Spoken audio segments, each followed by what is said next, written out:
Sing it now. Jesus is the answer for the world today. Above him there's no other. Jesus is the way. Today we're going to be talking about social disorders. And social disorders, the primary thing we're talking about first is substance abuse. Now we're looking at substance abuse from the direction of DSM-4. So from the direction of DSM-4, you have to realize that there are 4 different categories of substance abuse. And these are the definitions you're going to need to know. Now there's sort of 2 things that are interesting here. First, you have these different 4 categories in most type of substances, not every time. Because some substances are not going to have withdrawal. Do you see what I'm saying? Some substances are not going to have certain things involved with it, but generally you have these 4 categories for every single one that we are talking about here. Okay? And then after that, the next type of social disorder we'll be talking about is that of sexual disorders. Because those are both the social type of things that we're talking about here. Substance abuse disorder is a 9.5 to 11.3% each year. Only about 20% of those people are treated. And 13% of those are using illegal drugs. 13% use illegal drugs. Okay, now what are the 4 categories? And these are important things for you to get a hold of, is these 4 categories. Realize that some of the characteristics in these 4 categories might be different. Okay, but generally this is the overall picture.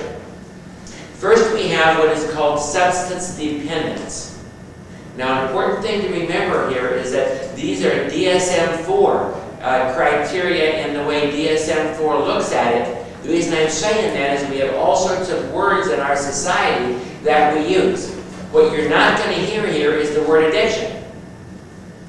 Dependence is what they use for addiction, okay? So substance dependence, these are the requirements, okay? Important distress or impairment of 3 of the following in a 12-month period. Tolerance. Increased intake to achieve the same effect or the same amount used, or the same amount has less effect.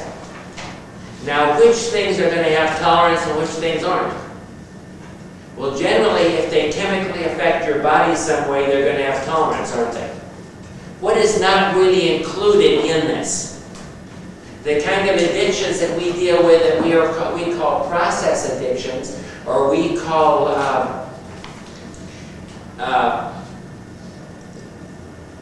psychological addictions, that they don't have a physically addicting part. You see what I'm saying? DSM-4 doesn't deal with those in this category.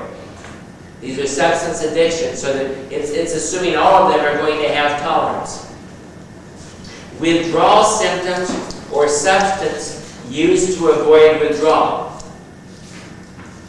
The amount or duration is often greater than intended. Now these are important. And see, within our drug alcohol outpatient clinic here, we use SASI, Substance Abuse Self-Screening Inventory, and DSM-4 to do our evaluation. So this is telling you this is what dependence is. Now we usually use the SASI to determine dependence because that's what it does for you, so that's very good. But this is another way of looking at it. They fail when they try to control or reduce the substance. They spend much time using or recovering from its effect or trying to obtain it. Reduction or quit. They reduce or they quit work, social activities, leisure activities because of use, or they continue to use despite knowing it causes physical or psychological problems. That's their definition of dependence, or what you might call addiction. And so how would you determine if a person is dependent just using DSM-4? You simply look at this list, ask them questions, and find out if they have 3 of these. If they have 3 of these, they're considered dependent. by the way, dependent is the highest level of problem in this particular area. The next is what they call substance abuse. Or from a SASE standpoint, this would be considered non-dependent. Substance abuse causes clinically important distress or impairment as shown during a 12-month period by one of the following. And by the way, they could never have ever in their lifetime been substance dependent to say they're only a substance abuser. They fail to carry out major obligations at work, home, or school. They continue to use when it's physically damaging. What are we saying here?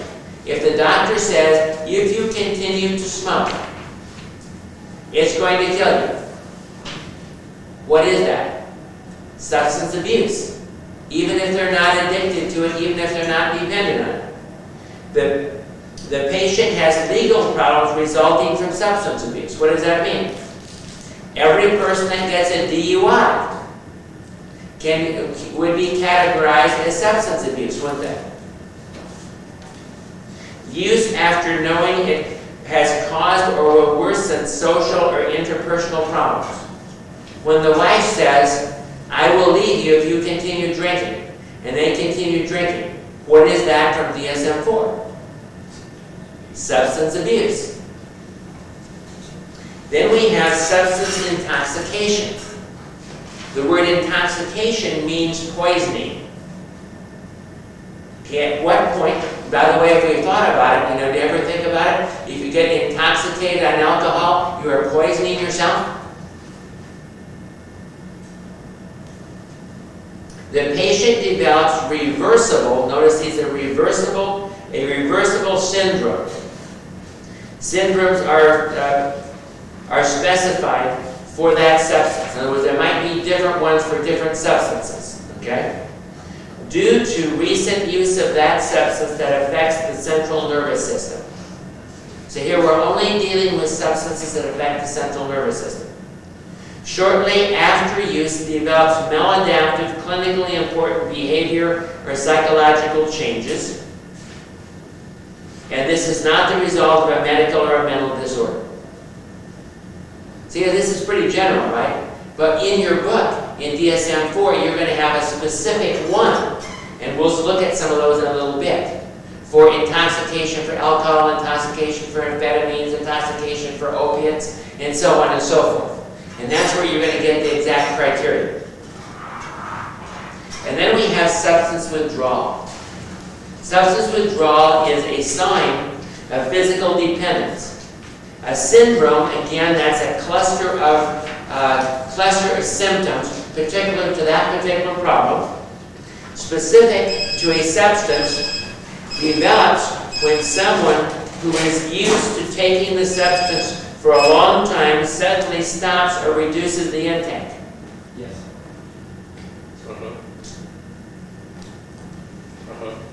So he said this is saying it has to occur when that happens.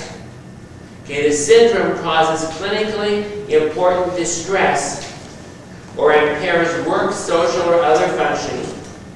And the syndrome is not the result of medical or mental disorder. So now what are we saying? You can take any drug situation and you can come up with one of these four. And those are the only four categories you really have. Now within them, there are sometimes individual attachments you can put to them. So anytime you have a drug problem, you're going to either be saying they're dependent, they're an abuser, they're intoxicated, or they're in withdrawal. One of those four. It's always going to break down to those four. Okay, now what are the different types of drugs? Because since they're different, you have a different set of criteria, especially for intoxication and withdrawal. Independence, that's a general overall category, isn't it? And abuse is the general overall category. So we're going to have to look at the intoxication and the withdrawal specifically. Now the biggest one, of course, in America is alcohol. 2/3 of the people in America drink. There are also all sorts of medical problems that go along with this, like delirium tremors, confusion, clouded consciousness. They can even have hallucinations.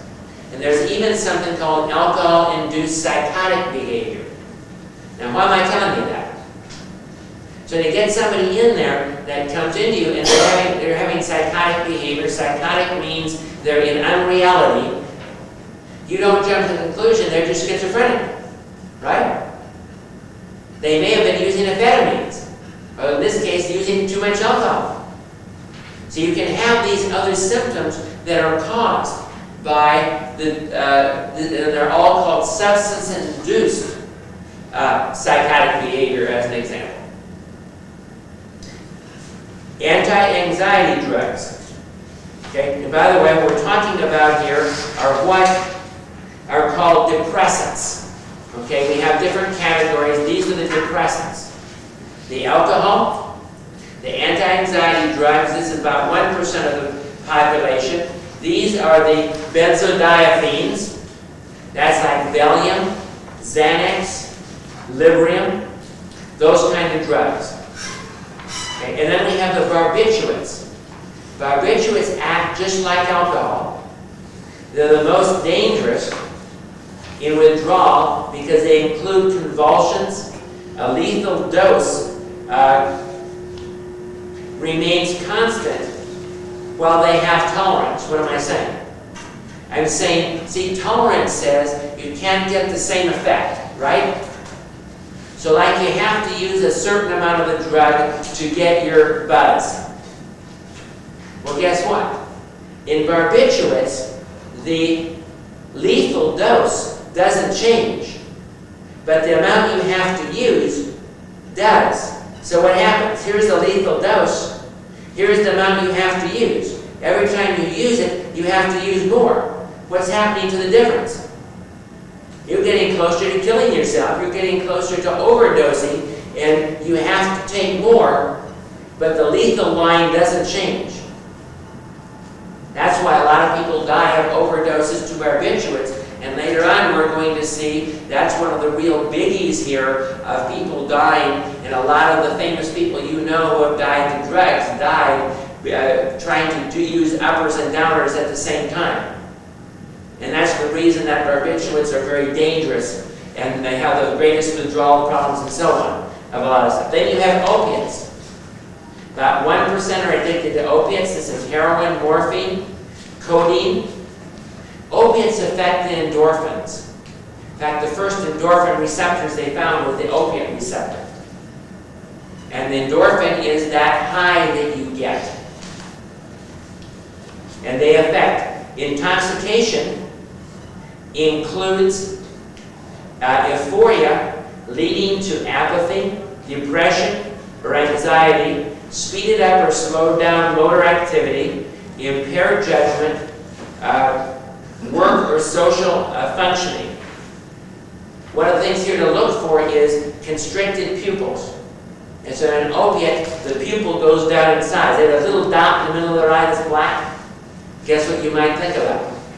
I wonder if they're taking opiates.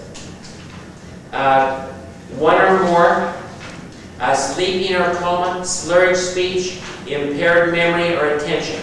That's how you would determine if someone has opiate intoxication. Opiate withdrawal. Recently stopped taking an opiate or took an opiate antagonist. You know what an antagonist is? It's a drug that does the same thing. It blocks all the opiate receptors. So what if a person's on heroin and you give them a heroin antagonist? The antagonist blocks all the receptors. They can't take any more heroin. The heroin doesn't do anything anymore. And they go into withdrawal immediately, just like that. You're blocking the possibility here. Within minutes to several days. Listen to this list and you'll see why heroin withdrawal is so bad. Dysphoria, that means depression, nausea or vomiting, muscle aching, tearing and runny nose, dilated pupils, and sweating, diarrhea, yawning, fever, and sleeplessness. And this continues like for a week. And they just go through tremendous things. Actually, because of that, a lot of people, once they're on it, they're not taking it to getting a high out of it or to helping themselves, calm down, they're taking it to stay away from the withdrawal, because the withdrawal is that bad. Okay, that's what we call depressants. By the way, you ought to get this down as to which are the depressants and which are the stimulants and so on, because they work very differently on the people. And the reason you need to know that is what happens if a person takes 2 depressants. They have a multiplication effect that we'll see in a while. Now we have stimulants. These all stimulate the nervous system, central nervous system. We have cocaine. What cocaine and most of these do is they release dopamine and norepinephrine. So what happens in your brain? You have all these cells that store these neurotransmitters up, right? They produce these neurotransmitters. But what these drugs do is they trigger all the cells to dump this stuff all at once. What do you think happens in your brain if you dump all this extra neurotransmitter in there all of a sudden? It goes off like fireworks. Everything just triggers. Boom, boom, boom, boom, boom, boom, boom, all over your brain. And that's what causes the high or the stimulation that we're talking about. Let's look at it. We're going to look at cocaine intoxication and withdrawal is exactly the same as amphetamines. I'm going to move on to amphetamines. Amphetamines work like cocaine. And by the way, too much amphetamines, hallucinations and delusions. You can have someone that comes in, I've had a client come in, basically I spent most of the session just talking them down. Because they're so out of it. You know, they're seeing demons, they're seeing all sorts of stuff is going on in their life, and they're pretty freaky. Intoxication. These are things to say a person has amphetamine or cocaine intoxication. These are the requirements you have to have. Blunted effect, hypervigilance, interpersonal sensitivity, with the overreact to other people, anger, anxiety or tension, changes in sociability, stereotype behavior, impaired judgment, impaired work or social functioning. Okay, those are going to be included, but the criteria is 2 or more of the following. Slow to rapid heartbeat, dilated pupils, raised or lowered blood pressure. Notice it's sort of crazy because it's either up or down on these things. Chills or sweating, nausea or vomiting, weight loss, speeded up or slowed motor activity, muscle weakness, shallow breathing, chest pain or heart arrhythmia, coma, confusion, involuntary muscle activity, or seizures. So you see how desperate this stuff can get? When those are just the criteria, and those are just the criteria for intoxication. We haven't said this person's dependent. We just said they use some, and they use too much. Withdrawal, dysphoric move, that's depression again. 2 or more of the following. Fatigue, unpleasant vivid dreams, excessive sleepiness or sleeplessness, increase in appetite, speed up or slow down in motor activity. Guess what another one of these stimulants is? Caffeine. Caffeine really does the same thing as amphetamines and cocaine does. Only it does it slower. It doesn't release as much as fast. It releases dopamine, serotonin, norepinephrine. If you have too much of them, realize, see, here's the difference, okay? You have to have a lot. To kick off these major things like the other ones, you have to have the equivalent of 100 cups of coffee. You see what I mean? So most of you probably are not going to have seizures or respiratory failure at high dosages because you have to drink 100 cups of coffee to get to that level. So if you think about it, headaches, fatigue, withdrawal are the type of things that would be your symptoms of caffeine intoxication. So you see, you have to have a lot. So it's a very weak stimulant type drug that we're talking about. Okay, next category is called hallucinogens. These are the psychedelic drugs like LSD, mescaline.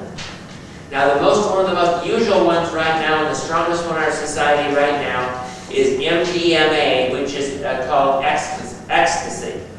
And that's a club drug that's actually being used almost more than marijuana right now here in Wichita. It's called ecstasy. Another one, of course, we have PCP and all the rest of the things that go along with that. Okay, and we'll talk about that in a little bit. What do? It can induce a psychotic behavior, mood, anxiety disorders, persistent perception disorder. So somebody can be seeing things, all sorts of crazy things can be going on. And of course, the persistent perception disorder is what? That's flashbacks. That's the term for flashbacks. The first type, we have the psychedelic drugs, then we have cannabis. The strongest one is hashish. There's marijuana. High doses can give you visual distortions and hallucinations. The main ingredient here is THC, and one of the catches here is that since the 70s, when this was sort of introduced, probably the THC level in marijuana today is 10 times higher than it was back then. And so you can get marijuana intoxication. You can get some of these other kinds of things in the clients that you see.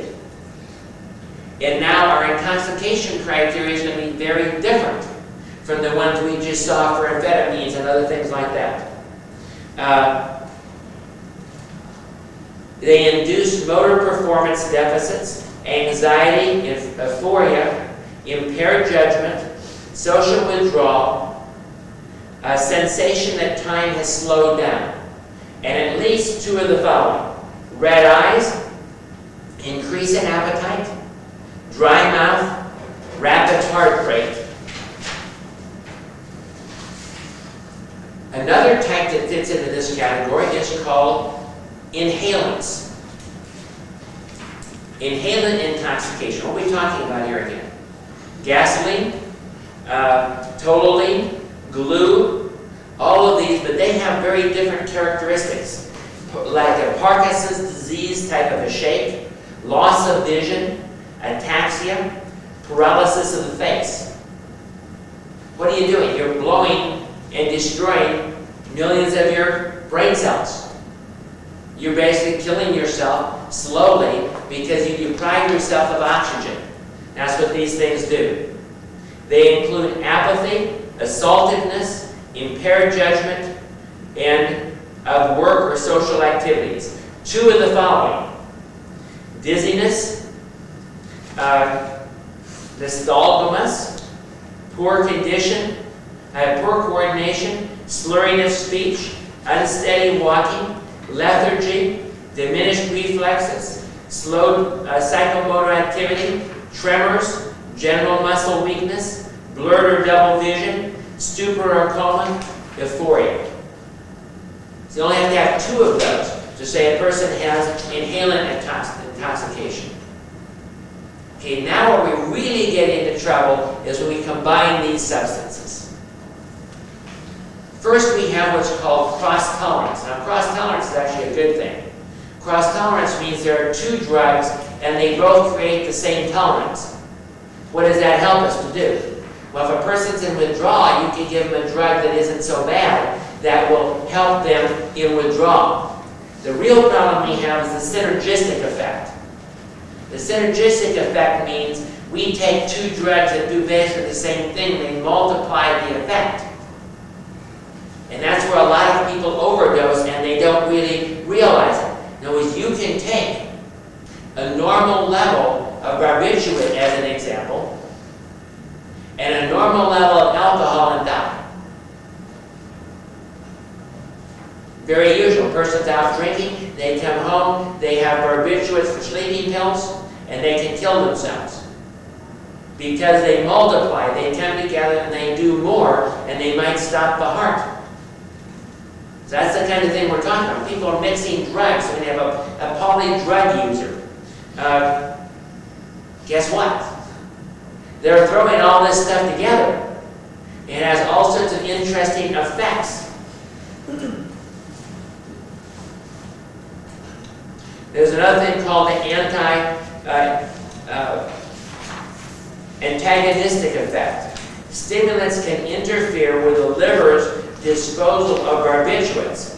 What we're talking about here is someone is taking uppers and lowers. Lowers are going to what?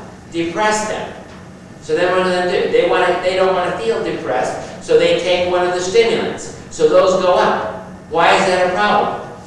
Because the one type, the stimulant, interfere with the liver's disposal of the downer. So the barbiturate or the alcohol builds up to a toxic or lethal level inside of the person. That's why those combinations are very deadly. Polysubstance use. The use of the drugs for synergistic effect, like marijuana and alcohol or cocaine. Speedballs are cocaine and opium.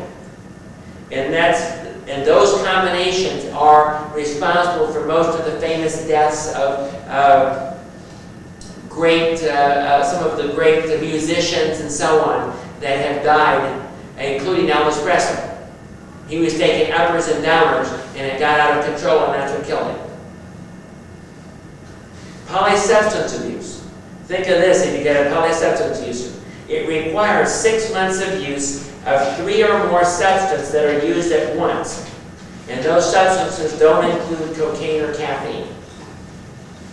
To label somebody as a polysubstance abuser, that's the criteria you have to meet. So what is it that's going on? What are the different theories here of addictions? And again, as in most things, the medical model has been getting more prominence recently. You realize there's a whole psychological pattern here, but here are some of the more recent theories in the areas of these kind of addictions. The first one is, it has to do with neurotransmitters. Use decreases the production of the neurotransmitters. Basically, what am I doing?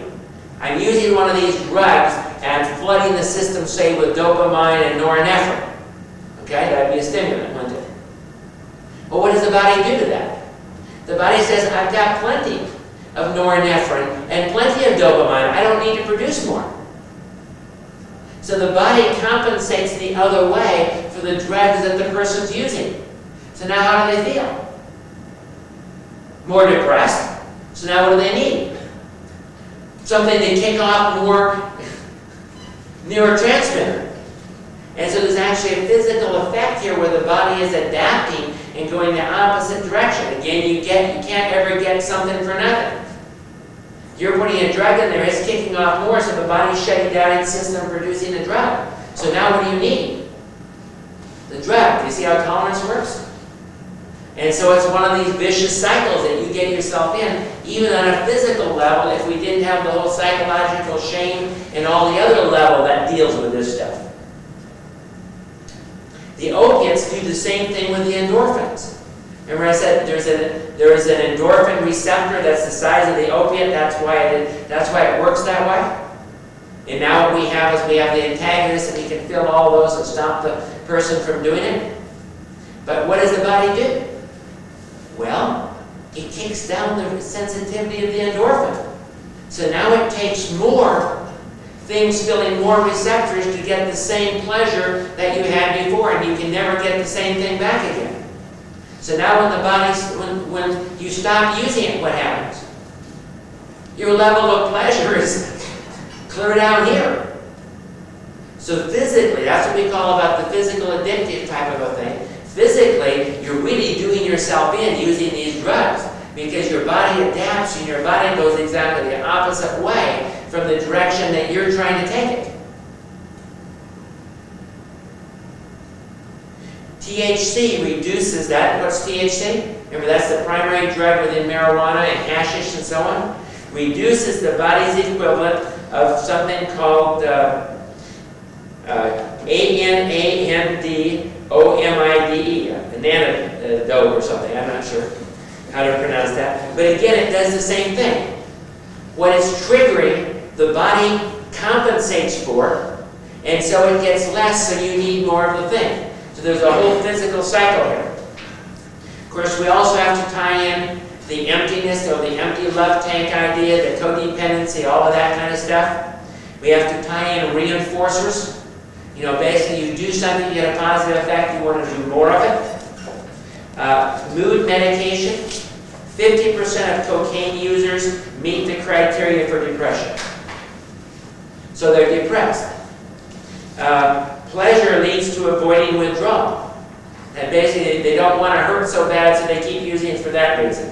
Stressful environment, peer pressure. 20 to 50% of people with mental disorders also have an addictive problem. Why do you think? Because they're feeling so bad and they're having so many problems, they use the drugs to try to artificially fix things. Treatment. Substance abuse of dealing with the problems of origin. Behavioral.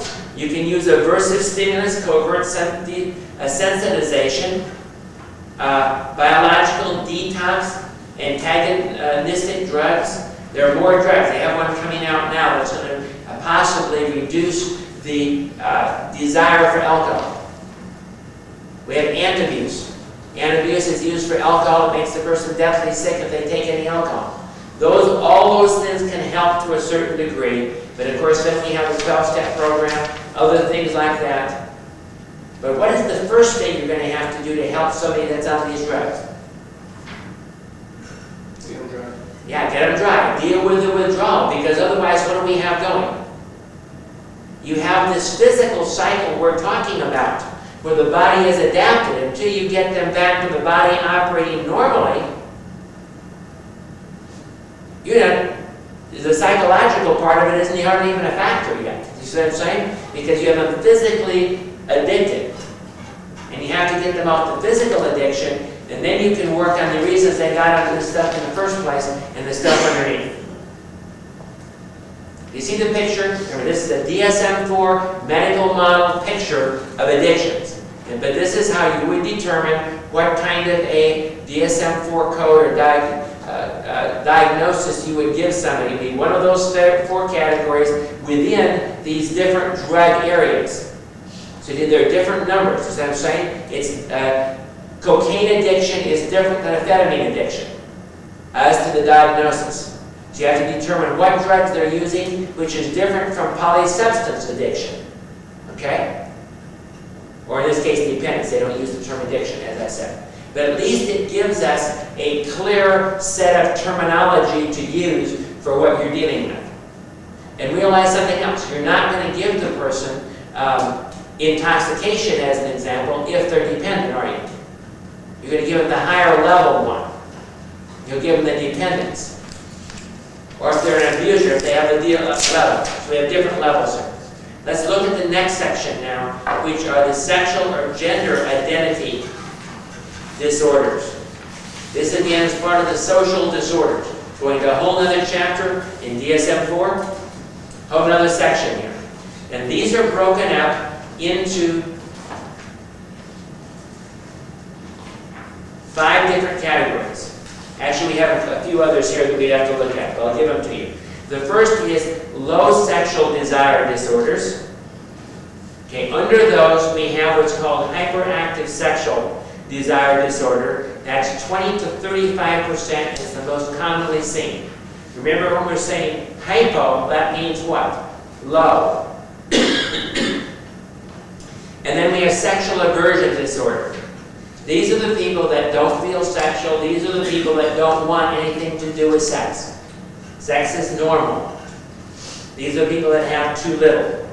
Sexual arousal disorders. A female sexual arousal disorder or a male erectile disorder. It was that they can't get turned on. Orgasmic disorders. Female orgasmic disorder. By the way, that's 25% of females. Male orgasmic disorder, not very often.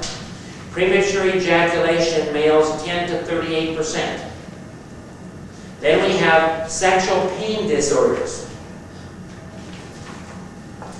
Dyspareunia, which is vaginal pain, that is usually has a physical cause.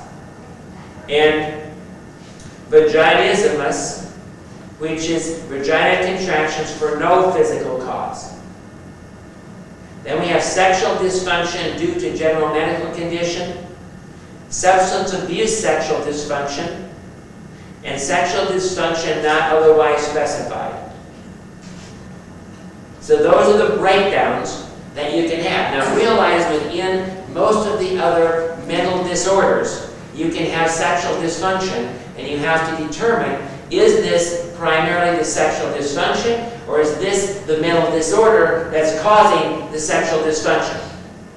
As a general rule, you always go for the mental disorder causing the sexual dysfunction, and not the other way around. As an example, somatoform disorders, depression, schizophrenia, all of these are going to affect the person's sexual function. What's two other areas going to have a main thing to do with sexual dysfunction? Any idea? Drugs and hormones. Hormone level, but drug level.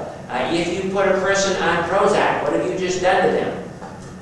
You've just kicked their sexual level down. In fact, many times we'll send sexual addicts for Prozac, because that will help kick down their desire for sex for a certain period of time. And so that's one of the first things you have to ask when someone comes in, they're having a sexual problem, is where's their hormone level? Are they doing estrogen replacement? Are they doing testosterone? Are their testosterone levels low? Or are they on one of these antidepressant drugs that could be knocking them down? Because otherwise you're going to be what? Chasing something that's not really there. So now let's look at some of these different things that we're talking about, okay? There's one other area that you have to look at here when we're dealing with sexual dysfunctions. It's called paraphilias. What is a paraphilia? It's a distasteful, unusual, or abnormal sexual practice. To diagnose a paraphilia, it has to have occurred for 6 months. The person must be acting out on it, and they have guilt or shame. So what are the paraphilias? Now you're going to see a lot of these within the realm of what we call sexual addiction today. And one of the questions I have for you as we're talking about this, well, how would you diagnose sexual addiction under DSM-4? Guess what? You're not going to find a category. It's not going to be there like we had under the other substance abuse categories. Okay? We have exhibitionism. That's exposing to strangers. Notice the criteria here, because the criteria have to be very clear before you diagnose any of this stuff. Exhibition is exposure to strangers who do not expect it. So therefore, do you understand you're not an exhibitionist if you go to a nudist colony? Okay? You can't diagnose it. That would not be diagnosed that all people that go to nudist colonies are exhibitionists, right? Okay? Fetishism. Sexual urges associated with objects or conditioning.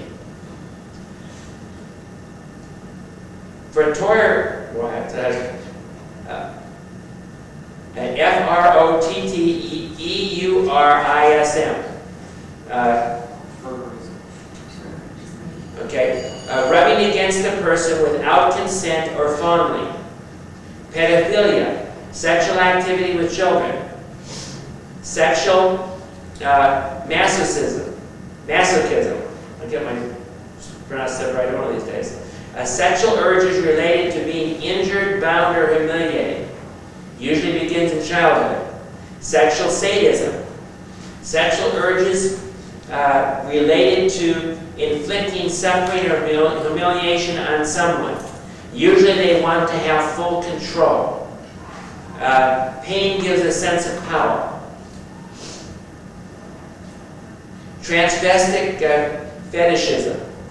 A homosexual man, that's a heterosexual man who wants to cross-dress. Notice that this is a homosexual, this doesn't apply. And by the way, are we going to find homosexuality in here? No, we're not. Okay, because again, because of the politics and so on that are involved in making up the DSM-4, in a lot of cases, we don't have things in here we really need. But how do we handle those? The not otherwise specified categories. That's how you handle all the things that you don't have any little nice places to put them. Okay? Voyeurism. Viewing some unsuspecting person disrobing, naked, or engaging in sexual activity. The excitement of being caught. Okay? Now what is this not? A person that goes to a nudist colony. Are they a voyeur? They're not by this criteria. Then paraphilia not otherwise specified. What is that? Getting turned on by dead people, animals, feces, urine, enemas, obscene phone calls, all of that kind of stuff falls into this particular category. Hate to tell you, if you're going to be a counselor, you're going to run into some of interesting things like this. And you have to be open to be thinking. I remember this one particular pastor. He was dealing with this lady. And he was getting no place, and this lady was very guilty.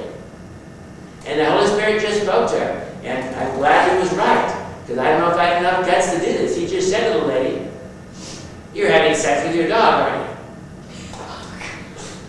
you?" He was right. But the point to the thing is, that was the issue. And once they dealt with that, she was okay. But she was too ashamed to talk about it. And those are the kind of things you run into here. Okay, what would that be diagnosed under? That would be a pedophilia not otherwise specified, right? Gender identity disorders. We have gender identity disorder, and then we have gender identity disorder not otherwise specified. What are we talking about here? We're talking about gender identity means I know that I look like a male. I've got all the things that go along with being a male, but I know God made a mistake, and I'm supposed to be a female. That's what we're talking about. We're not talking about homosexuality. Okay? And then we have sexual disorder not otherwise specified. Okay? That's the layout of what we call the social disorders. Now this is fairly complicated when you get into actually treating these different things. Because what do you have to do? You've got to take your intake, and you have to figure out how you're going to fit what they're doing into one of these particular areas. As I said, the thing that really bails us out on this are the not otherwise specified categories. So if you can't fit them in, if they don't meet the criteria, you simply diagnose them as sexual disorder not otherwise specified. Or if even the drug addiction, it's some drug that's not listed in DSM-4. Are you going to have those? Sure. But again, that's where you go to not otherwise specified. And that's how they sort of cover those things here in DSM-4. Let's close with prayer. Lord, we thank you that you have at least given us some way here. And through this book, Lord, we have some way of categorizing things. And Lord, that you will give us wisdom in dealing with these things. And Lord, we ask that more than that, you give us wisdom of how to treat and how to help these people. And we give you all the glory. In Jesus' name. Amen. Jesus is the answer for the world today. Above him there's no other, 'cause Jesus is the way. Jesus is the answer for the world today. Above him there's no other.